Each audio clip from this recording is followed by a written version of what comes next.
চলে আসলাম দক্ষিণবাড়ি স্টেশন। গাছপালা দিয়ে বন জঙ্গলে ঘেরা এই স্টেশন। আমি এই স্টেশনে নামলাম। স্টেশন পুরো ফাঁকা।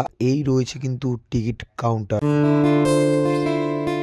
আবারও অনেকদিন পর এই জায়গাটা দাঁড়িয়ে ব্লগ করছি। মানে এই মুহূর্তে আমি কিন্তু রয়েছি আগরপাড়া স্টেশন। আজকে আমার গন্তব্য হাওড়া আমতা লোকালের একটি স্টেশন দক্ষিণবাড়ি। সেই স্টেশনে নাকি যাওয়ার কোনো রকম রাস্তা নেই, আর অনেকে কিন্তু বলছে সেটা নাকি ভুতুড়ে স্টেশন। সেই স্টেশনে আজকে আমি যাচ্ছি আর তোমাদের সাথে শেয়ার করবো। তোমরা এখনো যারা আমাকে ছেড়ো না, আমি কৌশিক, তোমরা দেখছো আনকাট কৌশিক ইউটিউব চ্যানেল। চলো বন্ধুরা, বেশি কথা না বলে ভিডিওটা শুরু করা যাক।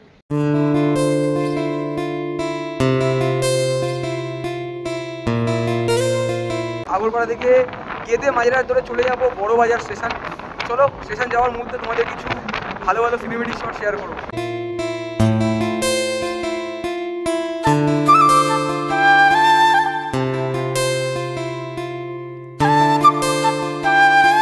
আজকে কিছু আছে নাকি?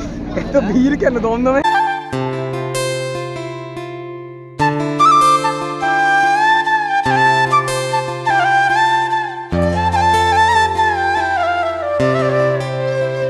বন্ধুরা, চলে আসলাম বড় বাজার স্টেশন। আর বড় বাজার থেকে হাওড়া স্টেশন কিন্তু খুব সহজেই যাওয়া যায়। সামনে কিন্তু রয়েছে হাওড়া ব্রিজ। স্টেশনের সামনে থেকে বেরিয়েই খুব সহজেই চলে যাবো হাওড়া ব্রিজ ধরে হাওড়া স্টেশন। বড় বাজার থেকে চলে আসলাম হাওড়া ব্রিজের ওপর, আর হাওড়া ব্রিজ থেকে চলে যাবো হাওড়া স্টেশন। বড় বাজার থেকে হাওড়া ব্রিজ ধরে চলে আসলাম হাওড়া স্টেশনের ঠিক সামনে। এখন কিন্তু 9টা 5 বাজে, আর 1 ঘন্টা পরেই আমাদের ট্রেন রয়েছে। তো চলো টিকিট কাটি, হাওড়া স্টেশনে যাই।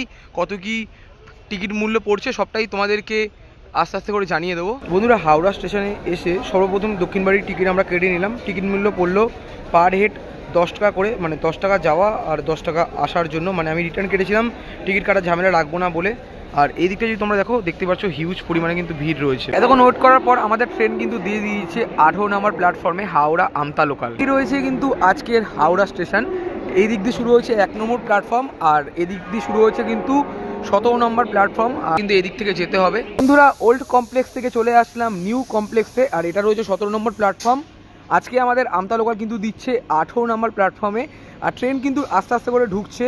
তো চলো ট্রেন ঢুক, তারপর তোমাদেরকে দেখাচ্ছি কত রেকের কত সিরিজের কি ট্রেন রয়েছে। বন্ধুরা, ট্রেন কিন্তু আমাদের চলে এসছে 18 নম্বর প্ল্যাটফর্মে, আর পুরনো আইসিএফ রেকের 12 কোচের ট্রেন কিন্তু রয়েছে।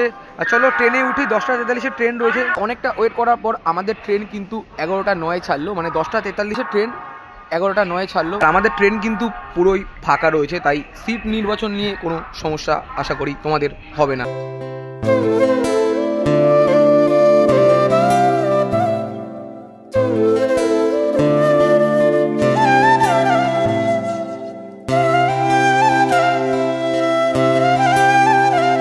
তো বন্ধুরা, আমাদের ট্রেন তার নির্ধারিত সময় 10টা 43 থেকে 26 মিনিট লেটে কিন্তু ছেড়ে দিয়েছে। আর আমাদের প্রথম হল্ট আসছে টিকিয়াপাড়া।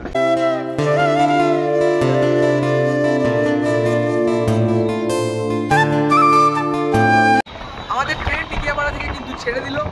আর এরপরে আসছে দাসনগর, তারপর আসছে রামরাজাতলা, তারপর আসছে সাঁতরাগাছি। সাঁতরাগাছি থেকে কিন্তু লাইন আলাদা হবে। এক লাইন চলে যাচ্ছে মেদিনীপুরের দিকে, আর আমরা কিন্তু চলে যাবো আমতার দিকে।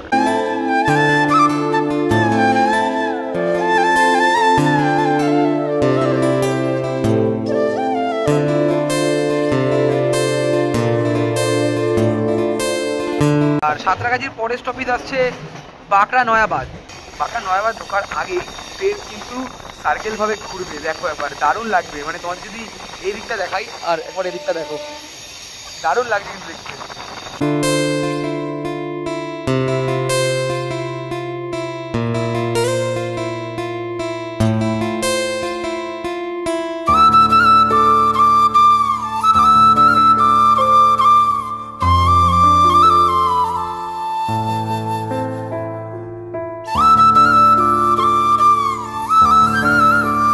বন্ধুরা, বাঁকড়া নয়াবাদ থেকে আমাদের ট্রেন কিন্তু ছেড়ে দিল। এরপরে হলো কোনা, তারপর দাসী, তারপর কিন্তু ঝালুয়ার বেল। আজকে আমাদের মূল ভিডিওটা হচ্ছে দক্ষিণবাড়ি নিয়ে, তাই জন্য তোমাদের দক্ষিণবাড়ি স্টেশনটা ঘুরে দেখাবো, আর তার মাঝে ঝালুয়ার বেলটা একবার দেখাবো। আর এর পরের স্টেশন আমাদের কোনা, তারপরে দাসী। বাঁকড়া নয়াবাদের পর আমরা কিন্তু চলে আসলাম কোনা, আর কোনা কিন্তু ছেড়ে দিল। দেখতেই পারছো দারুণ কিন্তু স্টেশন, পুরো গাছপালা দিয়ে ভর্তি। তখন বাড়ি থেকে আসলাম, তখন মোটামুটি ভালোই ঠান্ডা ছিল। আর হাওড়ার দিকে আসলাম, সোয়েটারটা খুললাম, আর এদিকে আসা মাত্র কিন্তু ঠান্ডা আবার লাগা আমার শুরু হয়ে গেছে। মানে ভালোই ঠান্ডা রয়েছে, মানে চারিদিকে গাছপালা ভর্তি, একদম বলতে গেলে মানুষজন না বললেই চলে।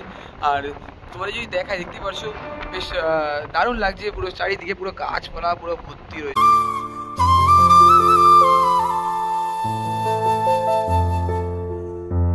বন্ধুরা চলে আসলাম দক্ষিণের ডুয়ার্স, মানে ঝালুয়ার বেল। দেখতেই পারছো চারিদিকে পুরো গাছপালা ভর্তি, আর মাঝখান দিয়ে ট্রেন চলছে। যদি বৃষ্টি হতো একটা দারুণ অভিজ্ঞতা হতো, সত্যি বেশ ভালো লাগছে দেখতে।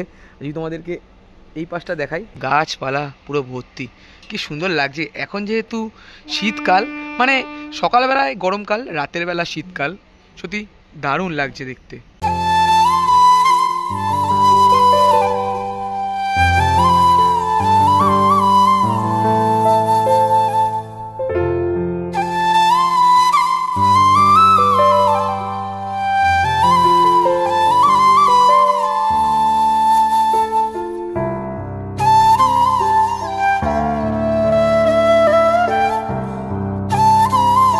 ডোমজুর রোড এবং ডোমজুর স্টেশনের পরের স্টেশনই হলো দক্ষিণবাড়ি।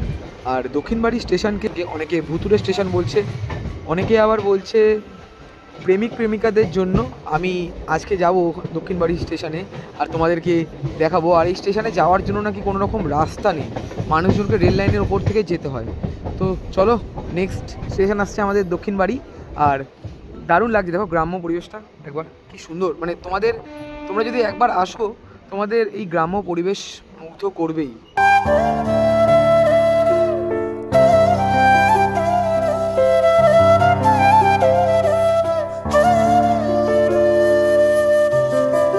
চলে আসলাম দক্ষিণবাড়ি স্টেশন।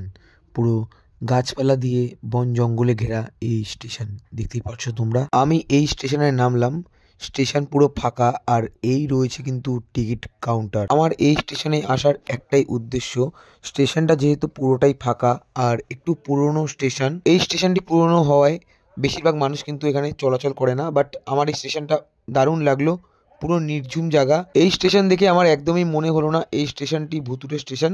কিন্তু তোমরা যারা মিঙ্গেল আছো, তোমরা কিন্তু এখানে চাইলে প্রেম করতে আসতে পারো, কিন্তু আমি যেহেতু সিঙ্গেল, আমি জাস্ট দেখতে আসলাম। বেশ দারুণ লাগলো কিন্তু স্টেশনটা ঘুরতে।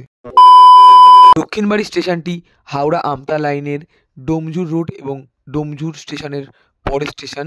আর দক্ষিণবাড়ি স্টেশনটি হাওড়া স্টেশন থেকে 26 কিলোমিটার দূরে অবস্থিত। এই স্টেশনটি আমার দারুণ লাগলো, একটি ফাঁকা পরিবেশের মধ্যে। তোমরা যারা একা সময় কাটাতে যাও, অবশ্যই কিন্তু এই স্টেশনটি একটিবার হলেও ঘুরে যেও, বেশ দারুণ লাগলো। এখানে কিন্তু ভূতের কোনো ভয় নেই, কিন্তু ফাঁকা লাগলো এই 2024 সালে দাঁড়িয়ে এত সুন্দর একটি পরিবেশ। ভিডিওটা তোমাদের কেমন লাগলো অবশ্যই কিন্তু তোমরা কমেন্ট করে জানিও। ভিডিওটা ভালো লাগলে অবশ্যই লাইক, কমেন্ট, শেয়ার এবং বন্ধুদের সাথে প্রচুর পরিমাণে শেয়ার করে দিও। দেখা হচ্ছে এরকমই কোনো একটা ভালো ভিডিওর সাথে, ততক্ষণের জন্য টাটা।